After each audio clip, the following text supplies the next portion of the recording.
Workshop ఓ అద్భుతమైన సామాజిక సేవయని శ్రీరామకృష్ణ సేవా సమితి హన్మకొండ ఆర్యజనని ట్రస్ట్ హైదరాబాద్ వారు సంయుక్తంగా ఈ అవగాహన సదస్సును నిర్వహించడం అభినందనీయమని వరంగల్ మేయర్ గుండు సుధారాణి ఎమ్మెల్యే నాయని రాజేందర్ రెడ్డి సతీమణి నీలిమారెడ్డి అన్నారు. మంగళవారం శ్రీరామకృష్ణ సేవా సమితి అధ్యక్షులు కట్టంగురి సత్యనారాయణ రెడ్డి అధ్యక్షతన వరంగల్ పశ్చిమ ఎమ్మెల్యే నాయని రాజేందర్ రెడ్డి నీలిమల కుమారుడు కీర్తిశేషులు నాయని విశాల్ రెడ్డి దశాబ్ది వర్ధంతి సందర్భంగా వారి సౌజన్యంతో ఈ వేదిక కార్యక్రమం నిర్వహించారు. ఈ సందర్భంగా గర్భిణీలు బాలింతలకు శిక్షణ శిబిరంలో పౌష్టికాహారం, యోగా, ధ్యానం తదితర అంశాలపై ప్రముఖ వైద్య నిపుణులు శివ సుబ్రహ్మణ్యం, లక్ష్మీనారాయణ, గైనకాలజిస్టులు సౌమ్య, ప్రముఖ డాక్టర్ సంధ్యారాణి, పిల్లల డాక్టర్ అశోక్ రెడ్డి, హోమియోపతి డాక్టర్లు సుదీర్ఘంగా విశ్లేషించారు. ఈ కార్యక్రమంలో ముఖ్య అతిథులుగా వక్తలు మాట్లాడారు. ఈ కార్యక్రమంలో జిల్లా శిశు సంక్షేమాధికారి జయంతి, ఆర్యజనని సమన్వయకులు ఆనీటి దశరథం, ప్రముఖ గైనకాలజీ డాక్టర్ సంధ్యారాణి, సేవా సమితి సభ్యులు, వాలంటీర్లు పాల్గొన్నారు. అనంతరం గర్భిణీ స్త్రీలకు మిల్లెట్స్ తో కూడిన పౌష్టికాహారం బాక్సులను అందజేశారు. చివరగా మహా అన్న భోజన కార్యక్రమాన్ని నిర్వహించారు.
ఆరోగ్యజని ద్వారా ప్రతి మహిళ ఆరోగ్యవంతురాలుగా శక్తిమంతురాలుగా రావాలనే ఒక మంచి కార్యక్రమం ఆరోగ్యజని కార్యక్రమం.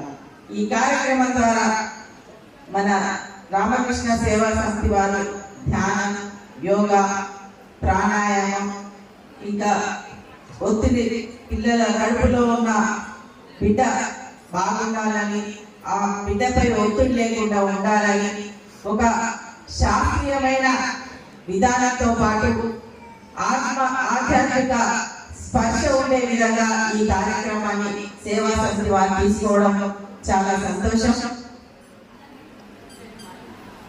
సృష్టిలో అమ్మని ఇచ్చిన దైవం లేదు.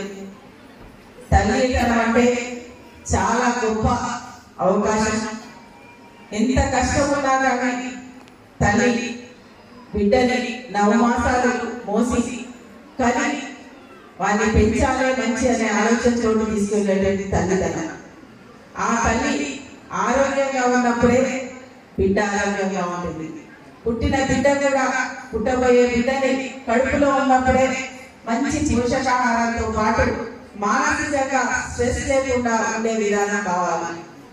గతంలో దాదాపు 40-50 ఏళ్ల క్రితం నుంచి చూస్తే ఇంట్లో గర్భిణీ ఉంటే ఎటువంటి స్ట్రెస్ లేకుండా హ్యాపీగా ఏ కంట్రోల్ లేకుండా ఇంతకుముందు డాక్టర్ గారు చెప్పారు ఫుడ్ కంట్రోల్ అని అశోక్ రెడ్డి గారు. నిజంగా కరెక్ట్.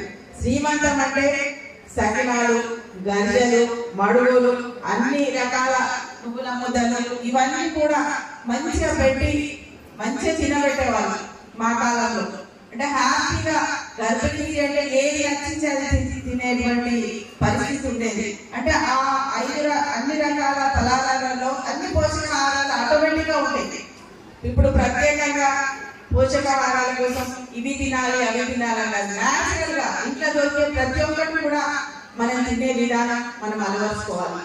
ప్రతిరోజు బయట ఏదో కాదు, రోజు అన్ని రకాలు తినడం, అదే విధంగా మనకు కావాల్సిన కూడా మానసిక ఒత్తిడి లేకుండా ఇదంతా ఏంటంటే గతంలో కుటుంబ వ్యవస్థ అనేది పటిష్టంగా ఉండేది. అత్త మామలు, ఇంట్లో నాయనమ్మలు, అమ్మమ్మలు అందరూ ఉండి ఒక కుటుంబ వ్యవస్థ ఉండేది కాబట్టి హ్యాపీగా రిలాక్స్ గా ఉండేది. కానీ ఇండివిజువల్ ఫ్యామిలీస్ ఎవరికి వాళ్ళు పనుల మీద వెళ్ళాలి. అటు కింది స్థాయి నుంచి కావచ్చు, బలహీన కింద వర్గం నుంచి కావచ్చు, హై క్లాస్ ఫ్యామిలీ కావచ్చు, మిడిల్ క్లాస్ ఫ్యామిలీ కావచ్చు, ప్రతి మహిళ ఈ రోజు అటు కూలి పని కోసం కావచ్చు, ఇంకా ఉద్యోగ విషయంలో కావచ్చు, బయటకు వెళ్ళడం ఆ స్ట్రెస్ అనేది మన మీద లేకుండా ఉండే విధంగా స్ట్రెస్ ఎక్కువ ఫీల్ అవుతున్నారు. అలాంటి లోన్ కాకుండా మనం పోషకాహారంతో పాటు స్ట్రెస్ లేకుండా చూసుకోవాలన్నది ఒక ప్రధాన అంశం. ఇంత అభిమన్యుడి గురించి చెప్పిండ్రు.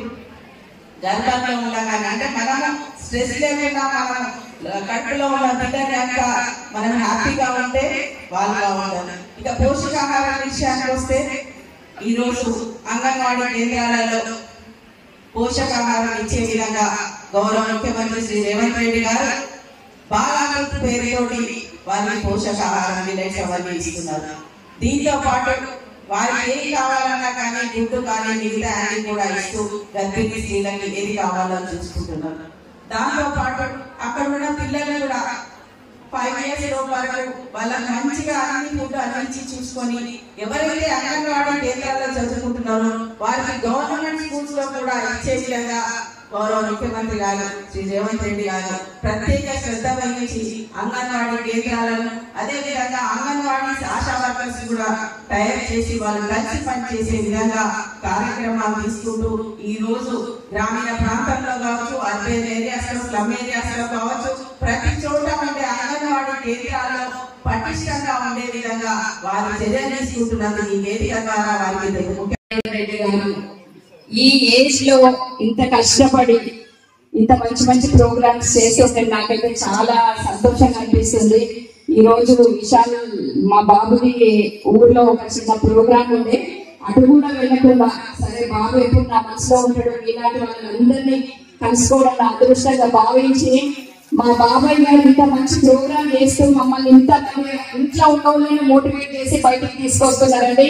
ఇదంతా క్రెడిట్ అంతా మా బాబాయ్ గారికి, ఇంకా మన ఆర్యజనని సంస్థ వారికి కూడా నా ప్రత్యేక అభినందనలు. థ్యాంక్ యూ అండి. Thank you very much. అందరికీ నా యొక్క నమస్కారాలు.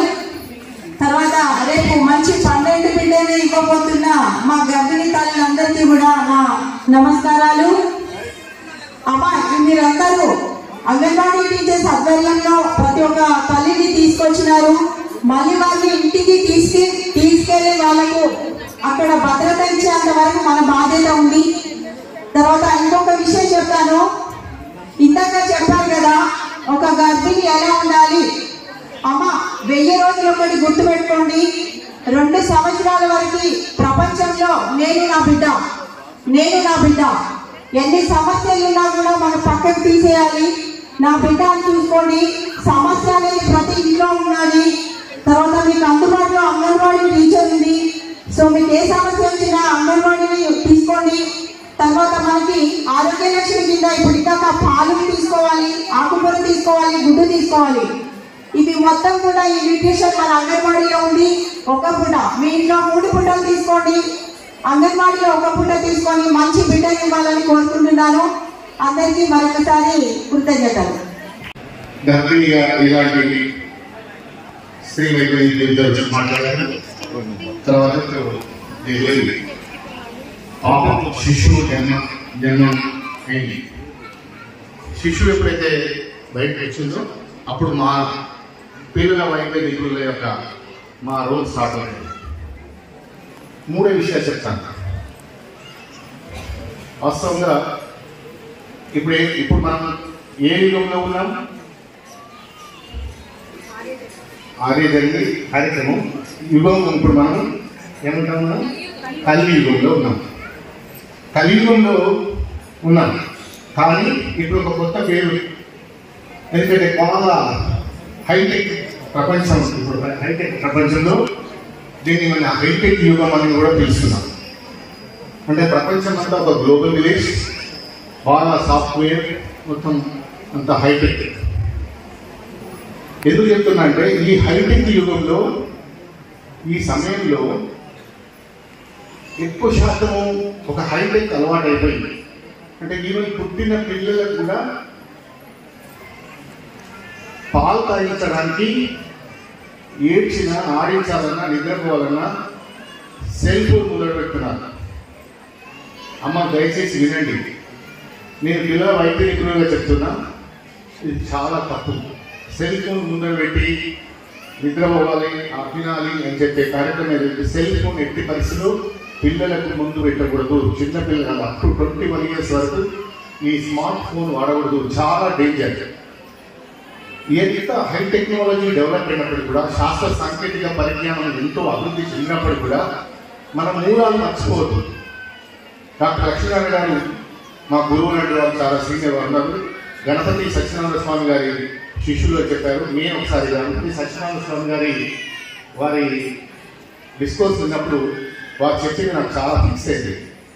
మనం ఎప్పుడైనా మన మూలాలు మర్చిపోవద్దు. మన బేసిక్స్, ఫండమెంటల్స్ ఏదైతే ఉంటాయో అవి మర్చిపోవద్దు. వాటిని మనం ఎప్పుడు కూడా పాటించాలి.